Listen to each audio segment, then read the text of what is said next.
Welcome everybody to the War and Peace Baseball Podcast. I'm here today with Alex Rudy. Hello. I'm Alex Uwe. No Farbode Markazi today. You two have switched places from last week. Yes. I'm relieved, honestly. I'm the better partner. That's just my opinion, I guess. Ooh. No hard feelings, Farbode. Me gusta. Yeah. We're gonna miss your audios at the end of the episode, so that's one thing. We'll have to do it for him. That's true. We'll manage. Yeah. So our first story is the first no-hitter of the 2015 season. Took us long enough, and it was by a rookie, Chris Heston, on the Giants. Is his first name Chris? I didn't even check. It is, right? It just sounds right. Sounds right. It's Christopher Heston. Christopher Heston. He's thrown a no-hitter against the New York Mets at New York. Just the right situation, perfect team to throw it against, a team that's struggling at the plate. They're like the 2014 Padres. They're like that team, that if you need to,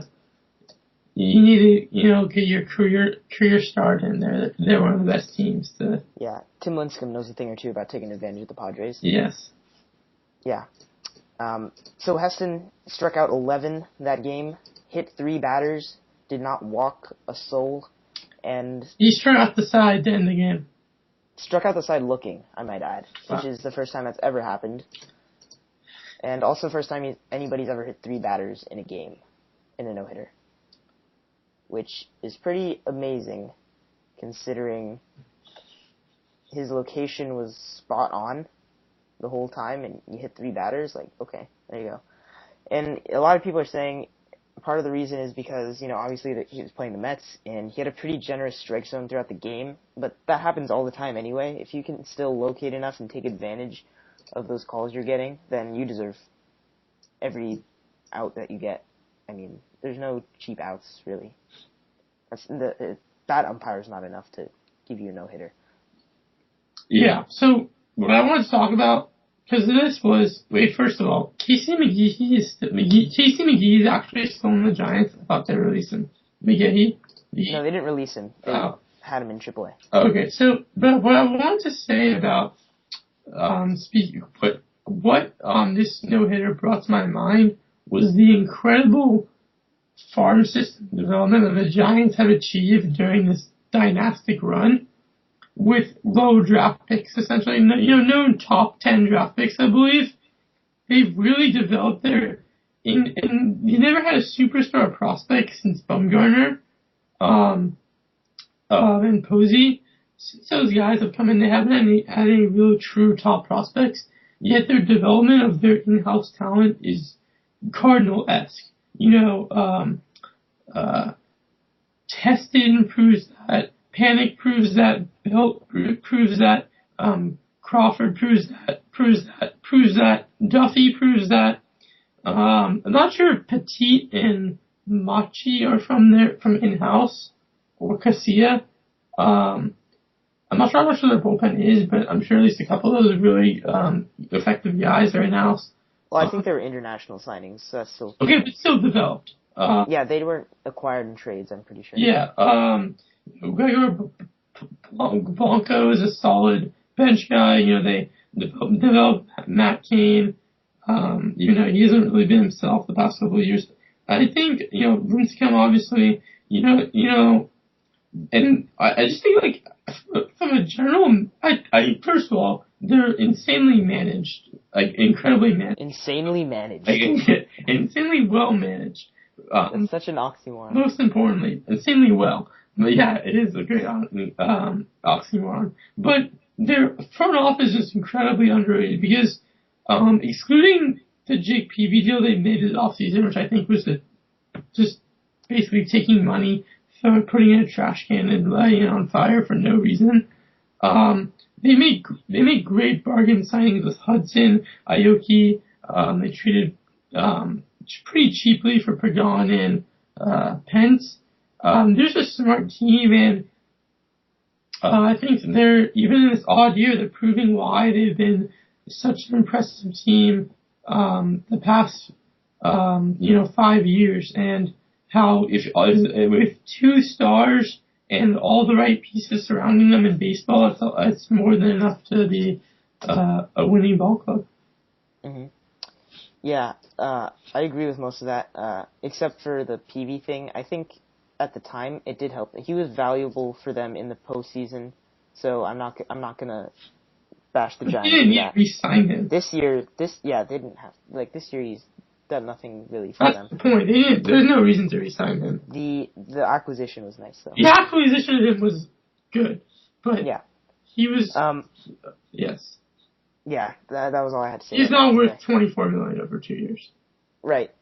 At this point. Yeah, so I just kind of wanted to summarize, with my take on the Giants' success story is really just an MVP in Buster Posey that is able to lead the way every year he's healthy as the catcher, taking care of the pitching staff while leading the offense, which is insane, and followed up by a core of guys that the Giants trust more than any other club trusts their players. Their whole infield is an example of that. Brandon Belt and Brandon Crawford, the ones that have been there the longest, really did not come into their own until this year, I'd say. Brandon Belt started to find it last year, and then he struggled with some injuries and stuff. Yeah. Brandon Crawford is really finding with the bat this year, and he's always had one of the better gloves in the game. Yeah. And now they have the best middle infield in baseball, and offensively even, with Joe Panik. Panik really got a chance on accident because of the injury, and then basically career end of what's his name? Who was their second baseman before him? Before him was... Why don't I know this? Some Giants fan I am. Anyway, about... You know him. Whatever. He got injured pretty last year, and Panik had to step in, so... Panik wasn't even the first in line, I'll remind people of that. He was the one that proved that he could hit at this level, and that's all he did. He didn't hit for power. He just proved he could go up there and not be an easy out, and I think that approach has helped him a lot, and now he's starting to find a little bit of power stroke. Marcos Figueroa, sorry. Yeah, he was a good man. He's a good man. He's gone now. Yeah, so Panik's one of those guys. I feel like Matt Duffy could really be the Joe Panik of this year. He's really been impressive just with his whole demeanor. He's got some really easy power locked in that bat, and his approach at the plate, he doesn't crack under pressure at all. He's probably the best composed young player that him and Panik are probably the best composed young players that I've seen in a long time. And I think, Joaquin Arias was probably expected to be one of those types of players for the Giants. He was supposed to be the Matt Duffy before that, and they kind of just went right past him because he never really put anything together, and Duffy earned himself a spot. And, it's just the stories that the Giants are able to get the best out of all these players that they bring in with discounts. Vogelsong's another great example of that. Great contributor when they really needed him, and, nobody thought he had a career after, until he joined the Giants, really. Yeah, he's had a couple of moments with the Giants where, 2 World Series in a row that he contributed. People thought he was, done, and then came back and found, forced his way back in, because, I know he's been on them since 2011, but there are there's several times when people thought he was done again. Yeah. So he's had one hell of a career. Fascinating career, actually. Fascinating. And, yeah, just again, I give them a ton of credit for trading for Hunter Pence in particular. The leadership he brings, along with Posey, is invaluable, in my opinion. And the fact that, other than this year, he's one of the best work horses in the game, position player-wise, with his form is amazing. So, he's injured right now. Hopefully they're trying to get him back on track, and they're not missing a beat without him right now, which is a good sign. So they'll be even better with him. But yeah, all that Giants conversation stemmed from the Heston no-hitter. Congratulations to him again. We'll go ahead and move on to our next story, which is Torrey Hunter, arguing strikes and balls, was ejected from a game, and then in the heat of the moment proceeded to throw off all his accessories and jersey onto the field before storming off the field into the dugout. That's not something you see every day. I'm not gonna lie, I really enjoyed it. Yeah, considering he's one of the most professional veterans around baseball still. Like, he's that guy that's like the fun-loving baseball guy. To see him get heated like that and just do something as hilarious as that. But it was insanely... he deserved his 2-game suspension at the same time. I mean, I found it very entertaining, but he without doubt deserved that suspension. Mm-hmm. I'm surprised it wasn't more, honestly, because he was like, you just don't do that. Like, I mean, that was one of the most disrespectful tirades over really a nothing meaningless call that I've ever seen in my entire life. Yeah, I've seen way worse calls than that, and I mean, so he's having one hell of a year too for a guy who, this is like the second year in a row everyone thought he was, done and he was over the hump, and he just keeps hitting. Yeah, I mean, maybe he just, his body felt like he needed a couple days off, so he's like, I'll do it with a little bit of flair, get myself ejected, and suspended for a little bit, give myself a little break. It's a good point. Maybe that's what he's doing the whole time. It's a distinct possibility. Yeah, I'm not ruling that out. I'm gonna stick with that, actually. Totally. Let's go ahead and talk about another old timer that's still producing. Albert Pujols just this week passed Mickey Mantle in home runs. And I don't think he's done, because he's been on an absolute tear lately. He's hit 8 home runs in the last, 2.5 weeks or something? Yeah, he's another guy who has found the fountain of youth recently. Yeah. I'm just from a pure just kind of legacy standpoint, I'm glad that he was able to overcome these late career injuries and return to a very high level, and ever again be that same player that he once was. But I've been very impressed with this season, and it's too bad he's kind of wasting it on an Angels team that just frankly isn't very good. Well, the Angels still have a really good chance to win the division. I don't know if you realize this. That they're now. Yes, but I think they're a contender. You don't think they're a serious contender? I think it's just their pitching that's discouraging. Their pitching is very bad, and their lineup is very top-heavy. I mean, I'm okay with top-heavy lineups, honestly. I am not. If you have Mike Trout and Albert Pujols in the mix, and that's top-heavy enough. That's enough. I disagree, because in the playoffs, the guys who tend to give you your production when things aren't looking well are the random end-of-the-lineup guys who are always there, even if they're never the stars. Mm-hmm. And they don't really, in my opinion, have too many guys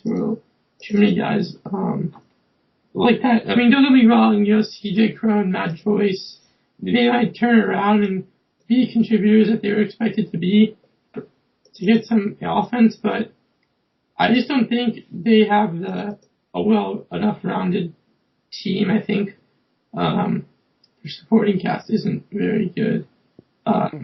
Isn't their best in this, Pujols era for the Angels. Well, if you want to talk clutch, you got David Freese sitting in the corner waiting for his big moment again. So it's a good point. It's a fair point. Yeah.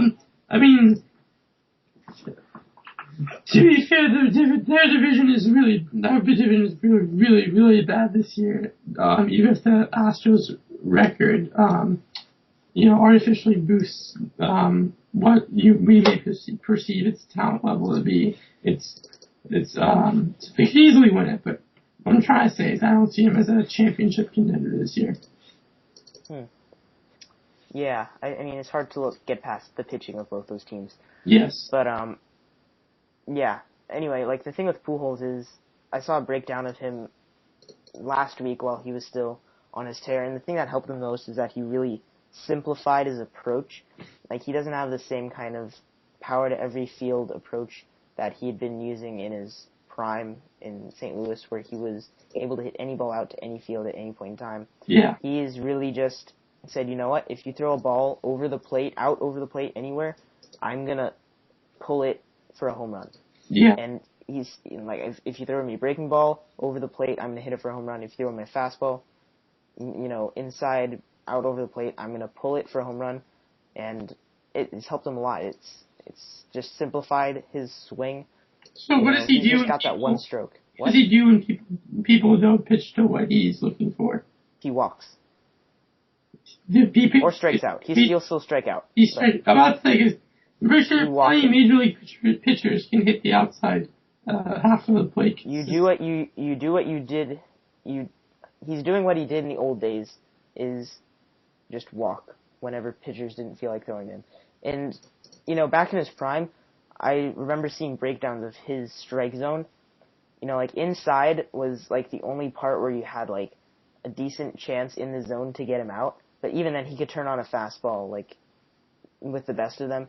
And then out over the rest of the plate from middle to probably, a ball outside of the plate, he could hit home runs. That was his hot zone, was, middle to, off the plate even. So now he's switched. Pitchers to get around him really had to go way off the plate. And that's one of the skills he has, is he can get to the outside pitch and turn on it and hit a home run and keep his balance and not, he can stay on that ball. Oh, so he's just becoming a dead pull hitter now? More so. He's got a couple opposite field ones mixed in there. He had a line drive one out at Tampa Bay. It's interesting but it's not the power stroke to right field that he's had in the past. You wouldn't think that change would help a late career guy. You think that it would be better to have a less, a more balanced approach. Yes, you would think the opposite would be the way to go. But the thing is, his hand-eye coordination is so good. His swing mechanics are still really good. He generates a lot of power. So if you just keep it simple, rely on that, and go up there and say, I'm going to hit a ball to the left center field gap or over the wall in left field, if you throw me this pitch, then it's easier to concentrate at the plate. You're looking for something to hit, and you're not so much, it's not so much hit and react, it's more of a plan. Yeah. Which helps him. Without doubt. Yeah. Sense. So, good for Albert Pujols. I dropped him from my fantasy team 3 weeks ago, right before he went on this stretch. So, you're welcome for me letting you go and do whatever the hell you want as a free agent in my fantasy league. So, it was for the best. Thank you. You were tight. It was. I was on the verge of getting something going, so I really had to make sure that never happened. Yeah. Good times. Let's go ahead and talk about Wade Miley on the Red Sox. Recently had a rough outing. I mean, happens to everybody out there. Happens a little bit more to Red Sox pitchers than most other pitchers. But he got into it with John Farrell in the dugout after his fourth inning where he gave up a few more runs, bringing his team down to a 5-run deficit, I believe. And he got heated.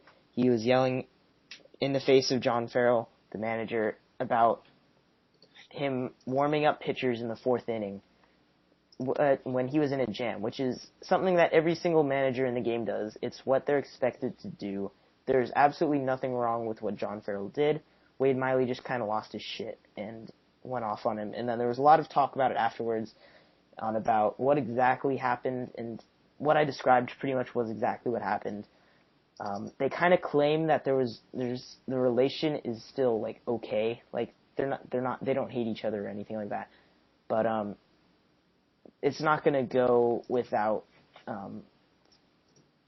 it's not gonna go unnoticed in for John Farrell.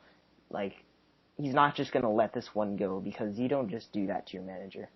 I don't care if you're David Ortiz, Felix Hernandez, really good veteran players, or David Ortiz not so much anymore, but yeah, you know what I mean. Yeah. You just don't do that. Yeah, I don't really think it's that big of a deal. I think it's just a sign of frustration. He's really underperforming this year. The team's probably underperforming to what they. Well, I mean, in my mind, they're not. I never really thought they were very good, but okay, fair enough. So in their minds, they probably think they're underperforming a lot.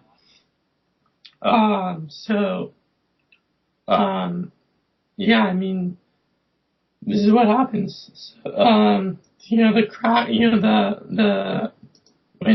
shit goes wrong, people, the creases begin to show more in the team. And, Wade Miley's a guy who I think really does have the stuff and the talent to be a major league quality number 2, number 3 guy.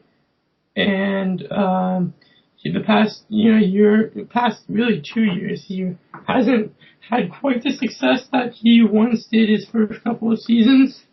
And I think it's just him being frustrated. I don't think it's really a big deal. Yeah, I think it's just frustrating for both of them. Like, it's kind of that point where you're just dragging for so long, and then something snaps inside of you, and you realize really how bad a situation you're in as a team more than anything, and players feel like they don't do enough when that happens. It's weird that their pitchers are this bad because they have very good defenders playing every day at most of their the positions. Hanley the exception. If not all of them. Sorry? Hanley the exception. Okay, that's one spot. I mean, so, and, Masterson and Porcello are ground ball pitchers. So, you would think that their staff wouldn't be this awful. I mean, I don't think it was ever going to be as good as they hoped. But I think this is just terrible luck, honestly, for the horrendousness that they've shown. If that makes sense. Well, there's only so much luck involved. I think they just really haven't found any kind of chemistry, and then once you get going down on that downhill slope, it can snowball pretty quickly, and they're at a pretty big snowball right now. And like I was saying, players always feel like they have to do more, and that hurts even more, because the worse your team is doing and continues to get worse, somebody feels like they need to break out and do something great to get their team going. And it's really not the approach that they need to have. The Orioles are a perfect example of a team that is able to stick with a plan. Their veteran players on that team are keeping their younger guys in it and telling them to trust their abilities and not try to do too much. And they've been on a hot streak lately. Guys like Machado Machado and Davis kind of off to a slow start. Other guys off to slow starts. Adam Jones was off to a slow start. He trusted himself, his talent. He knew he didn't have to panic, and he knew he would find it eventually. And it's the composure that helps winning teams a lot more than people realize. I mean, I think it's true, but the Orioles are an equally incomplete team whose front office made equally poorly thought through decisions this past offseason in my mind. So I don't know if they're the best example at that point, but I do agree with what you're saying in general. Mm-hmm. Well, the Orioles are sitting at 500 right now. Yes, but I mean, you're right. I agree, because their players could have, kind of turned over and just surrendered and given up.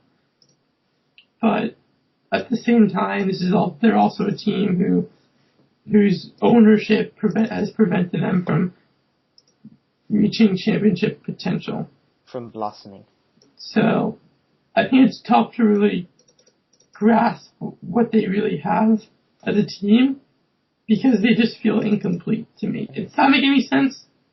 Yeah. I don't really know what to expect from them from a success standpoint, because their roster feels like it's lacking obvious and easy to address issues. A reliever here, a platoon in a platoon position, a platoon at a position here. You know what I'm trying to say? That they kind of refuse to spend money on. I don't know if I'm kind of... No, I understand completely that. I disagree that you don't know what you're going to get. You know what you're going to get from this team, and it's just a matter of, are they going to do something to get to the next little level, or are they just going to try to stick with it and hope that pushes through to a championship. Because the last couple of years they've been very consistent, and good for them. And people are like, are you gonna do something now to make that final push? And they just haven't.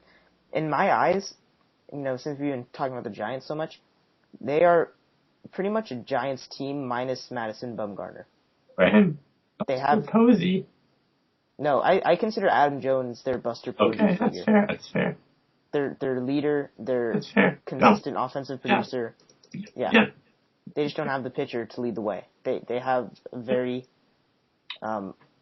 balanced staff that doesn't have anybody that's a 1. They don't have anybody that's really a 5. 5 number 4s, basically. Yeah. 5 number 3s or 4s. Yeah. And, it's easy to stay consistent that way, I guess, if nothing else. Okay. So, yeah. I think that's enough about the Orioles, though.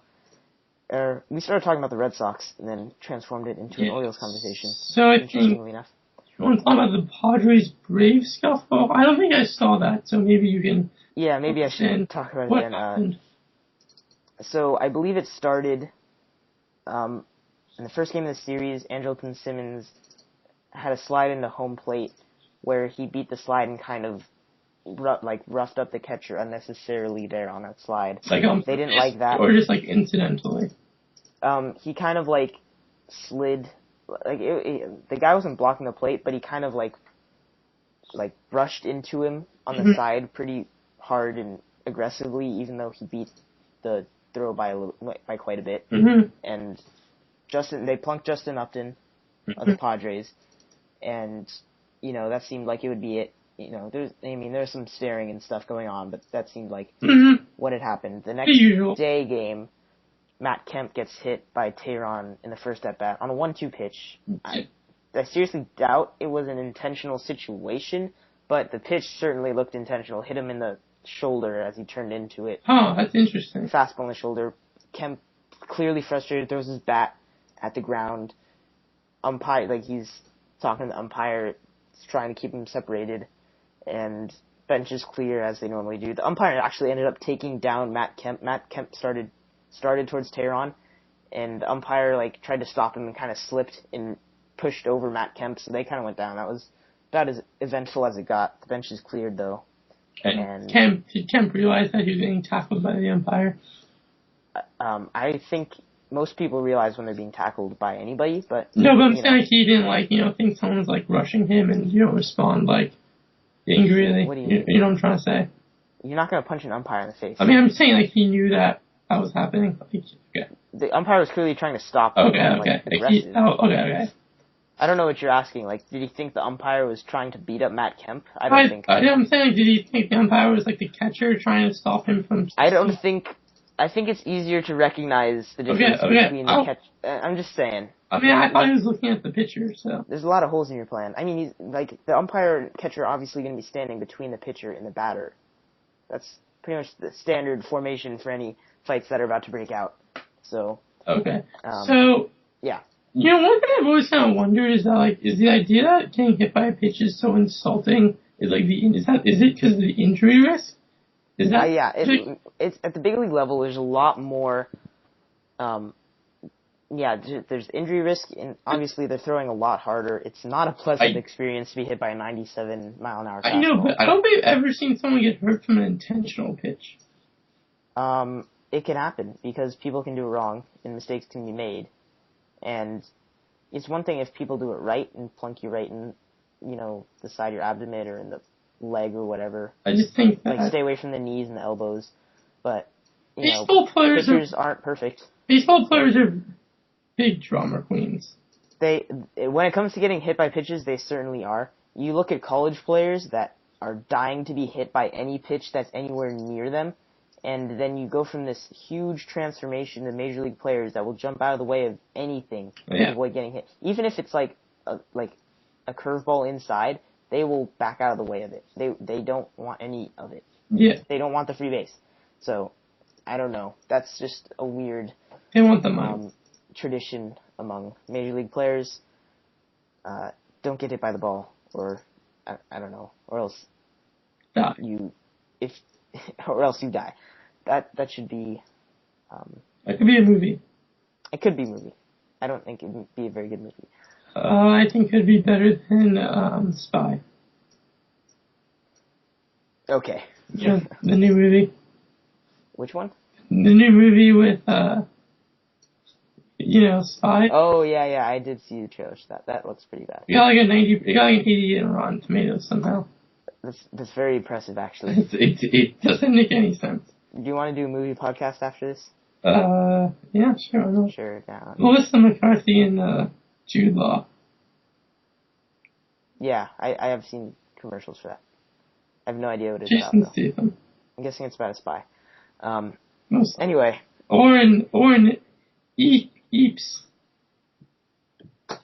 Yeah, anyway, I'm trying to bring this podcast back to baseball to the best of my ability right now. Let's go ahead and talk about a few players that have recently hit the DL. Lance Lynn, Hunter Pence, Andrew Miller, and Zach Cozart, the headlines of that DL list. Lynn will be on the 15-day DL, but will most likely need a little bit more time. It's not very clear on exactly how bad his injury is. It's like forearm tightness, so it's very vague at this point. Which means a million things. It can mean rear-ending Tommy John, and it can mean nothing, so. Yep. Just take Tanaka's word for it. I believe Miller has the same. Is it a forearm tightness? It's some kind of tightness. Is something shoulder soreness maybe? It's some kind of tightness, I'm pretty sure. I don't think it's serious. He might be out for a month, I know, but. Yeah. With Andrew Miller in a closer, in that case, you don't need to rush him back as much as you do a starter. I disagree, actually. I think, for the Yankees specifically, they need him immediately back as soon as he can go, because as soon as he can go, because they just got rid of David Carpenter, one of their right-handed relief pitchers. They just outed Emil Rogers, another one of their relievers. God. And Warren is now in the starting, as a starting pitcher now, so their bullpen's a bit, depleted. And with Patantes as closer, there's no clear setup man. And they've really been winning games based on their best bullpen guys holding their leads. That's a big reason they've had this surprising year. Mm-hmm. So I think it's key that he gets back as soon as reasonably possible for them if you want to keep this up. Well, you know what they say, when there's a white man in the bullpen for the Yankees, there's a way. They're going to have to count on their young guys. Yeah, it's always even Lynn Green to really step up. And they've been doing a pretty good job so far. So, just stay consistent. Don't try to do too much is the best thing they do at this point. It's pronounced Lynn Green? That's what I said. I thought it was Lindgren. Lindgren? Yeah, that's how it's pronounced. That's how it's spelled. Jacob Lindgren. Okay. You might be right on that one. I know your track record for pronunciation is not very good. I thought it was Lindgren. I don't know. It's probably Lindgren. Okay. Yeah. I'll take your word for that one. Okay, I've never heard it. You've never heard me say I'll take your word for it with any name ever. So you should really be shocked by that. I'll write down this moment. Yeah. Anyway, Hunter Pence, another wrist issue, cannot swing the bat very comfortably. Is that the same injury that he had to start this season? I think it's the same arm. No, he broke his arm.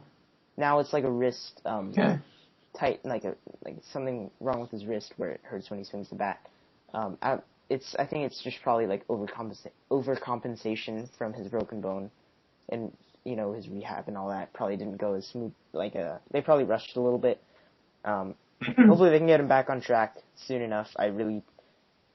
I'm okay with letting Hunter Pence sit out a little bit longer. I know he wants to be on the field every single day, but seriously, take your time with him. Make sure his wrist is all better, because you don't want lingering injuries, period, for a guy that's supposed to be in your clubhouse every single day.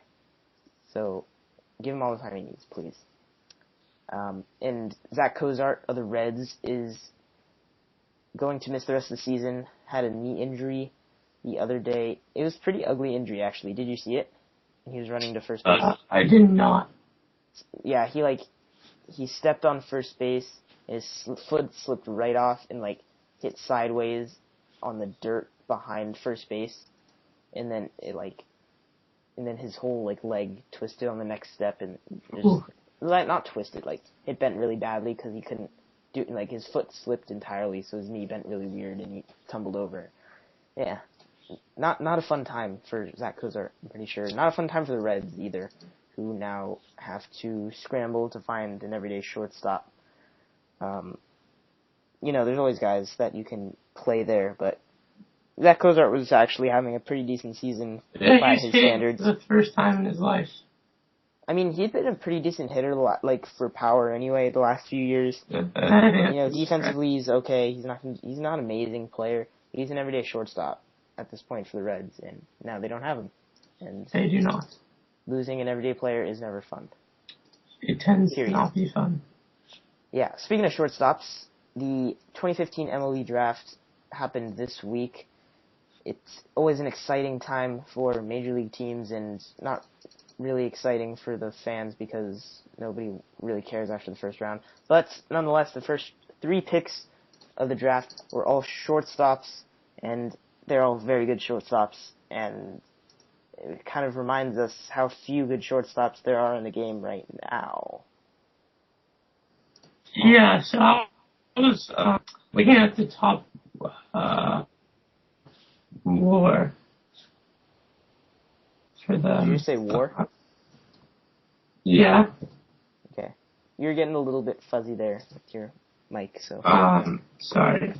I thought it was, but apparently the link was. Apparently you're not looking at WAR. So apparently the link that I had was not. Oh, okay, there you go. So according to Fangraphs, which is a always outstanding, baseball database. This podcast is brought to you by Fangraphs. Johnny Peralta is leading all shortstops in total WAR, which is a surprise considering he's having a fine year, but it's not really anything special. He's not really a guy known for having a great bat or a great glove. It's just more solid both. Wait, this cannot be right. Is this really correct? This is Ian Desmond is second in WAR for shortstops. What? This is last year. That makes sense. Okay, I take it back. We do not represent Fangraphs in any way on this podcast, so. Okay. Well, our apologies. I have no idea. Like, there's no way that's true, is it? Back to 2015. There we go. This makes way more sense. Johnny Peralta's still second, though. What year were you looking at? Last year. Okay, then. Okay, but Brandon Crawford is first, so, he's really made himself into a,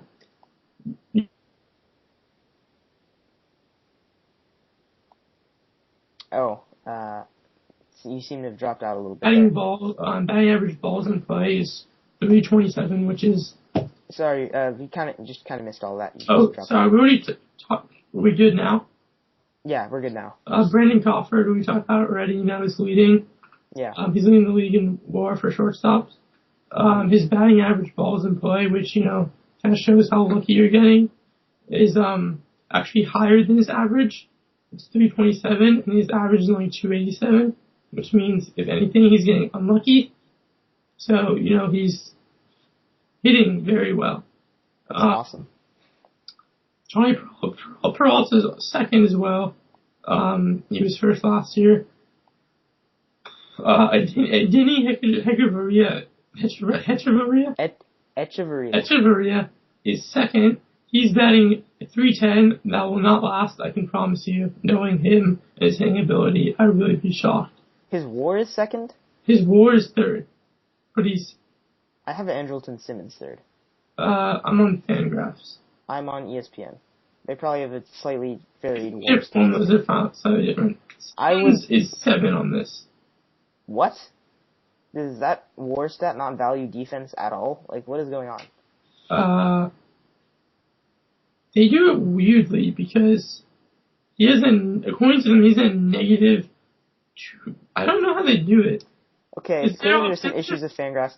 I vote that I turn to my ESPN list right here. And he's leading. Go off that for now. He is leading them in. He's leading the league in defense. He's leading shortstops in defensive WAR, but he is negative offensive WAR. Okay, I'm gonna go ahead and convert to my ESPN list because Fangraphs has something funky in the water there. What? So you disagree with it? It's wrong? That he's 7th? Is this like, are these other players everyday players? Yes. Because, like, I have Zach Cozart, for some reason, as a 2 He's 4th. WAR and, on ESPN, but I'm not counting him because he's out for the rest of the season, as we just mentioned. Jung-Ho Kang has like a 1.3 WAR on ESPN, but he's not an everyday Okay, I'm looking at ESPN. Echeverria is up there in WAR. He's probably like 4 among everyday shortstops. What are you talking? You're looking at the wrong thing. Simmons is 6th in. Oh wait, this is batting WAR. That might be why. Is it strictly batting WAR? They only do batting and fielding. They don't do it as total. Interesting. They don't have WAR for. Oh, they do actually. Oh my! This makes us look very unprepared. We are extremely prepared. What are you talking about? You didn't accept Fangraphs this logic. I didn't accept Fangraphs. That is for good reason. Simmons is leading defensive WAR according to ESPN. He is only 6th in batting WAR. Nick Ahmed, who I didn't even know exists, apparently is 3rd in defensive WAR for shortstops. Who the fuck is that? He's.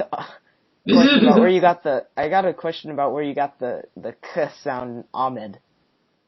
More than anything. Like Ahmed. I'm gonna make fun of your pronunciations more. It's Ahmed. Okay. And you said Ahmed. I think we should just conclude that shortstops suck in the majors these days because my attempts to mathematically value them have failed miserably. Yeah. I mean, Tula only has a .8 WAR according to Fangraphs, so. Yeah, and Brad Miller Iglesias is actually one of the underrated shortstops in the game. Jose Iglesias. Jose Iglesias is outstanding. He's hitting 329 this season, and plays a solid shortstop. But nobody sees him lasting. He's just the guy that's got the fancy glove and can swing it hit all the singles all day long. He is not even in the top 22 of WAR for Fangraphs for shortstops. That's the only. This must be a mistake because I don't see how he could not be. Yeah, are you looking at like 2011 maybe? That might help you if you're checking the year again. Xander Bogaerts also is having a better offensive year. He's 5th in defensive WAR. Iglesias is? Yeah. Or Bogaerts. Yeah, Bogaerts has been having a Simmons is 2nd. Brad Miller, according to Fangraphs, is an incredible shortstop. I never knew this. Defensively? Both. Offensively? They rank him in the top 5 of both categories. Well, he's hitting .230 this season. He has got 5 home runs, 15 RBI, 20 walks to 45 strikeouts. He's on base .313, which is not very good either. I don't know seriously, like, what are they smoking at Fangraphs?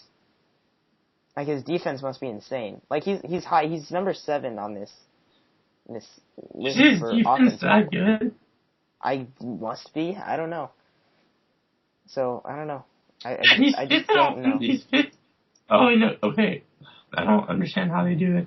He's 5th in total WAR, I guess, for them. But he still is positive. I don't know. I don't understand. Yeah. I can't do it. I don't understand WAR. I thought it was the end all be all, as you can tell by the name of our podcast. Yes, I was just gonna. It does not work well to compare specific positions. It seems to work better just to compare all major league players. Mm-hmm. Or we're just stupid. I don't know. Both. I think we have lost the credibility to use the name War and Peace Baseball Podcast. Or just gained it completely because we don't. I mean, we could do like the OPS and Peace Baseball Podcast if you want. I can handle that. Wins and Baseball Podcast. The Ops and Peace Baseball Podcast. Yeah. Better? Better. That's the title of this episode. We all know wins is the only stat that matters. Yes, wins and unearned runs. Yes. Anyway, like a couple names of shortstops that are not high up on this list, though, that you'd expect to be are Alcides Escobar, your American League starting shortstop, by the way, at this point in time. Royals fans. Yay. Go Royals. You're the right? Am I right? Yeah. Jose Reyes is not very high on this list as of right now. He missed some time, obviously, but still not there. And then probably a lot of people that you don't even know about that exist. Ian is not up there either. J.J. Hardy's not up there. He's having a horror this season. Yeah. Carlos Correa hopefully will rise the ranks. Hopefully. He's one of those young shortstops that was part of a draft a couple years ago. But just a little bit about the shortstops that were drafted. Single A this year, right? No. Double A? Double A. Still. He made Double A out of spring training. That's pretty incredible. Yeah, it is. Anyway, a little bit about the shortstops that were drafted top 3. Dansby Swanson, the number 1 overall, is probably the most balanced shortstop. Obviously, the best shortstop in the draft, coming out of the draft.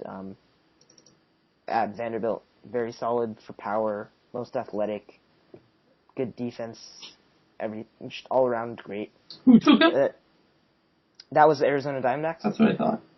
The second shortstop was Alex Bregman, who is slightly less athletic than Swanson, but similar skill set, slightly less power, really hits for a good average, quality defense. He'll probably stay a shortstop. Both these guys will probably stay shortstops. And then the third shortstop taken was, I'm blanking on his name. The high school player, right? No. He is also, wait, was he? I don't even know. I'm pretty sure he played high school. I do not remember his name, but he has received many, many comps to Troy Tulowitzki. And in his stature and his power abilities. Did you say same? Yes. Okay. Just making sure everybody that was listening caught that. Brendan Rogers, Colorado Rockies. Brendan Rogers, that was his name. He went to Lake Mary High School. Thanks for filling me out there. Alex Bregman went to LSU, not Wisconsin. Who did? Alex Bregman. I don't think I said where he went to school. Did I say Wisconsin? I didn't say anything. Maybe I imagined that. That's weird. I didn't say anything. Okay. I think I can listen to that back, but I'm pretty sure I did not say Wisconsin. Yeah, so he's going to be a very productive shortstop offensively. Can I say 2 things that I think is interesting about the draft? Yeah. One, it's interesting that the compensation pick for not signing Brady Aiken first overall is the second overall pick. That seems like... That's insane. Seems like a pretty big reward for fucking up, in my opinion. No, I guess you can't make someone sign with you, so I guess that's fair, but you think you'd be able to research your player well enough first overall if you're actually going to sign him. Yeah, you would think. I also think it's interesting that they go shortstop when they have Correa, so I don't think he's going to stay at shortstop unless they're planning to eventually trade him. Well, the thing is with the draft, especially if you have a very high pick, you take the best player. Oh, no, I agree. You take the best player available. They thought he was the best player available. No, they took the best player available. I agree with that. I just don't think, unless Correa is, they're probably not moving Correa at some point. It doesn't look like Bregman's ultimate position is going to be shortstop. Maybe he's an outfielder. I don't know. Just take the best player. The other players I really like are Dylan Tate is going to be a monster for the Texas Rangers. He's a pitcher. Sorry?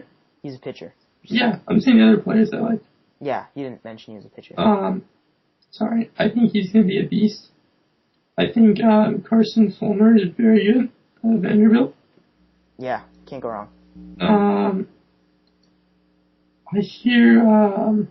I think Brady Aiken at 17 for the Indians is a very good value pick.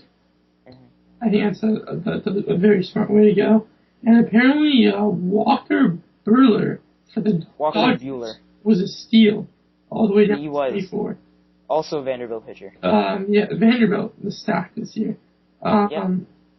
So that's what I saw. And then I think that the biggest steal in the entire draft, and I think it really demonstrates the problem with how it's organized, is Daz Cameron going 37th to the Houston Astros in the competitive balance round, which how that even exists is bullshit. The Cardinals had a pick in that round, so I don't understand how that works. But the fact that the Cardinals got a competitive balance pick, I'm not sure. I don't really understand that. But, I bet, can you acquire this stuff in trades? Like, I have no idea how maybe that is work how it in works. anything, so. Yeah, maybe. But, I mean, he was a top 12 talent.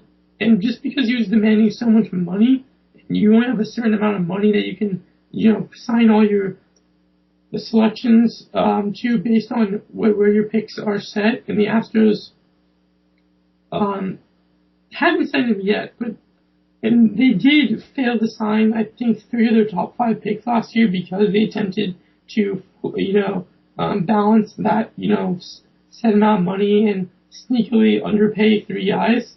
So you can fail doing that, but what I'm trying to make the point is the fact that arguably you could make the case the best talent in the draft went 37th to the team that had the 2nd overall pick. And the 5th overall pick. Uh-huh. And the 5th overall pick. Yeah, that seems a bit like you're really rewarding a team that hasn't tried to win at all. They've intentionally tried to lose games for 4 years. And I mean, I don't disagree with the system as a whole, but I think the MLB kind of needs to admit, not publicly, but themselves, that the Astros kind of played the system this year. Mm-hmm. You see what I'm trying? I don't know if that makes sense, but and now they're in first place. Yeah. So they probably had one of the best drafts I've ever seen. Even though this draft, overall talent-wise, is rated very, very, very low. Yeah, I mean, like, it's very tough to project drafts in terms of talent, but I don't know, just the fact that there's shortstops coming in to these minor league systems is reassuring for me. Just looking at the shortstops we looked at earlier today. So that's about it for shortstops anyway. There's a couple of trade rumors that have been floating around recently regarding closers. Chapman is rumored to be part of trade talks with the Nationals, and wouldn't that be quite the pickup? No details yet on that. Papelbon of the Phillies is also potentially going to be landing in Toronto, and I'm sure there's other teams looking at him too. But both those teams pretty decent fits, and you think Nationals have Drew Storen. If you have 2 closers, that is better than 1 closer. Just ask the Yankees. I mean, I think they've already waited way too long to fucking finally trade him. And their GM, Roberto Alomar, is the worst GM in... You're talking about Papelbon now. Yes, worst GM in baseball now that Kevin Towers has been deleted from the Diamondbacks. Deleted? Uh-huh. Okay. So just checking. I don't really think they're going to get that much for him. I mean, he's still good, but he's not what he once was, and he makes way too much money for what he does. But, I don't know, I'm sure someone will cough up a mid-level prospect for him. Yeah, I'm hearing the Phillies are going to have to eat more of the contract than they probably initially expected. He's 34. I mean, he's a young puppy. He's a young puppy at 34? He's no young puppy. He's no young puppy. He's no spring chicken. I mean, he does have a 1.1 ERA, so that should help him. Not bad. But yep. I think he'll help any team that goes to him. Yeah. Professional guy. That's about it, though, for our top stories today. Now it's time for our fantasy weekly competition. Congrats to Alex Rudy, who managed to forget to set his lineups this week, so he got Mike Trout, Miguel Cabrera, and Shelby Miller for next week. So, round of applause for him. Yay! Anyway, he will actually be picking players this week and not just riding MVPs. So, yeah, we did a little bit differently this week. We kind of already decided our teams, so we're just going to kind of list them off. You can go and list your team if you want. I believe it's Walker, Tulo, and Adam Jones. Yep, and Farbode is going to go with Stanton, Sale, and Pujols. And I'm going to go with Tanaka, Encarnacion, and Carlos Gonzalez. Yeah. Very nice. Carlos Gonzalez is finally stepping it up. That's why I'm picking him. He's swinging it okay right now. I want to see him catch fire. Por favor. Yeah, he's been one of those pieces that's really been missing from that Rockies lineup, which seems like everybody's hitting now, except for him. And now he's joined the party. It's only June. It's okay. A little late to the party. Yeah. But that will do it for this week's podcast. As always, we would appreciate any feedback you have for us. You can tweet us at WPB_podcast. Email us at warandpeacebaseball@gmail.com. Our Instagram, war_peace_baseball. That should do it for our links and whatnot. So, hope you enjoyed this week. Another short one. Next week we should be back and have the whole team back together. And, you know, summer's coming up for us high school students, so we're hoping to get a lot more stuff out and maybe trying to change some things up to get some more interest and make it more interesting for us. So, I don't know, we're always looking to try new things, and it should be fun. So, thank you for tuning in. Rudy, I'm going to have to settle for you this week to take care of the adios. So, settling, that's like a... Yeah, I'm settling. Way better. Adios. Yeah.